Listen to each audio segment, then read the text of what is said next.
Well, today is January 18th, and you're watching part 3 of my shed hunting videos. And today I'm looking for the buck I call flat top sheds. I've looked for it a couple times now. I got an issue. A lot of the snow melted down here, and it flooded this creek right here. So all like the edges of this creek have been washed out, and I think this is an area that he stayed in a lot, so I think his sheds might be down here somewhere, but it's going to be really hard because they're pretty much washed out. And then there's that 3.5-year-old 7-point, and then the big 4-point I'm looking for. So I'm just going to keep really looking around the edges of this creek and this bedding area and see if I can't come up with anything today. You kind of see what I'm dealing with right in here, where the water has pushed all this stuff up into this treetop. And this is kind of an area where sheds would very likely be. This tree had fell down and the deer would come and nibble on these buds coming out. But obviously it's going to be really hard to find any antlers in here. Well, I just spotted an antler right up here. Next, we got the creek right here. And I can see antler tines sticking up right over here. I'll show you my view.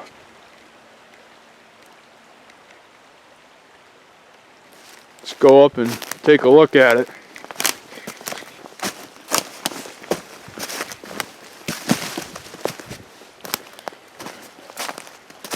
Right there it is. Looks like last year's shed.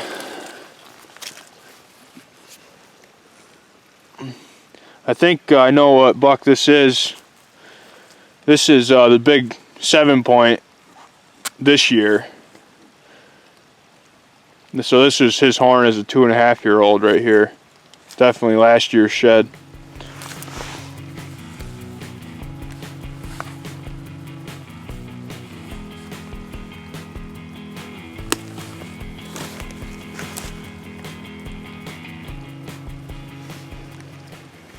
Well, you can see that was a pretty decent buck at one point, but it looks like he died after gun season.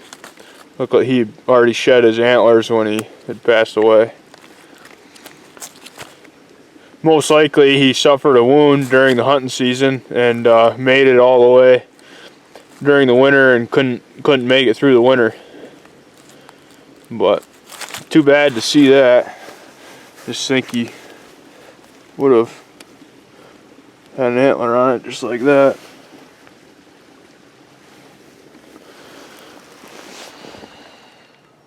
I'm going to try to give you guys a couple tips here.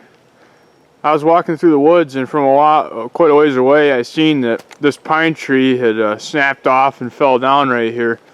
This is an area when you're shed hunting you really want to zero in on, because these deer come and browse on the limbs. And when you walk up here, you can see that it's just totally covered with deer tracks and scat where the snow is.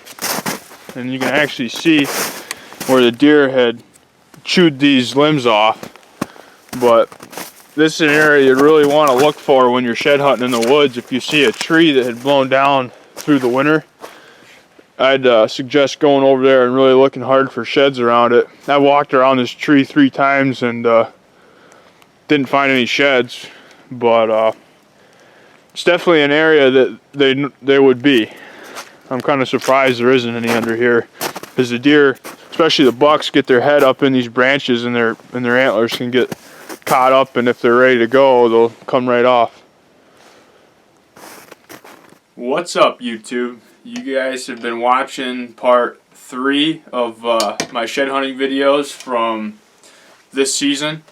If you haven't watched part 1 and part 2, click the link up in the corner of the screen right there, and it'll show part 1 and part 2 of shed hunting videos, and go back and watch them.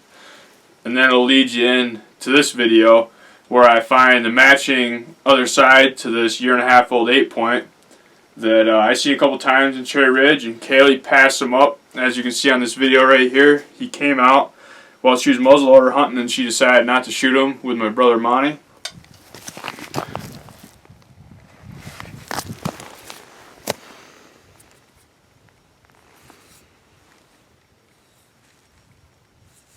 That right there is shed number 9 on the year for me. Well, it is January 15th, and just pulled up here into the field below our farm and found the matching side to that very first shed I found this year in Shed Hunting Part 1 video I made. This is his left side, so I'll have the matching set of this. I'll show you them both together when I get home, but once again, this is the same buck that I passed up a couple times in Cherry Ridge, and then came out here when Kaylee was muzzleloader hunting and she didn't shoot him. And this horn was laying not 5 yards from where the other one was laying, but there was so much snow it was covered up, obviously. It's a nice little horn. It's going to be a nice deer next year.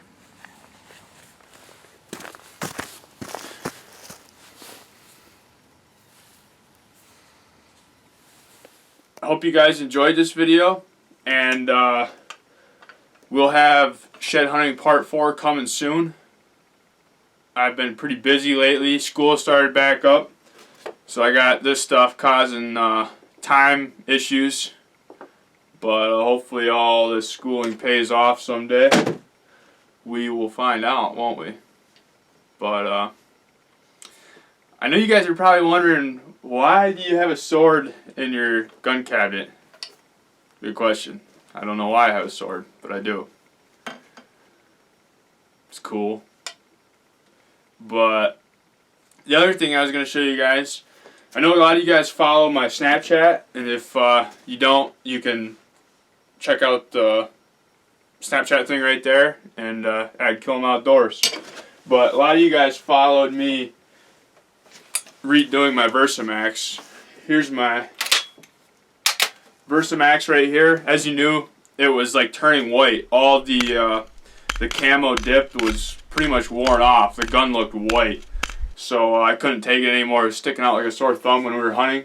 So I took and tried to sand as much of it off as I could with steel wool and smoothed it out and repainted this flat black.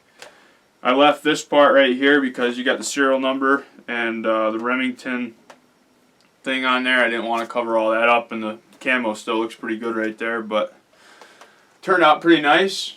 Another thing I get a ton of questions on is my Dead Ringer sights. You can get these at Cabela's. You can get them online. You can get them at Bass Pro Shops. You can get them at Field and Stream. There's a bunch of places you can get them at. There's like 2 different kinds. There's like a waterfowl kind, and then there's a turkey kind. And I choose the waterfowl kind for everything. But really the biggest thing with them, it just makes sure your head's down on the gun. So like you're not shooting like this. You have to get your head right down on the rib of the gun. And I think it helps me shoot better, and it always has. I've been using it forever, and I've been killing stuff forever, so it's worked out good for me. But I used, actually, to cover this part right here, that is actually black fingernail polish. And it works great.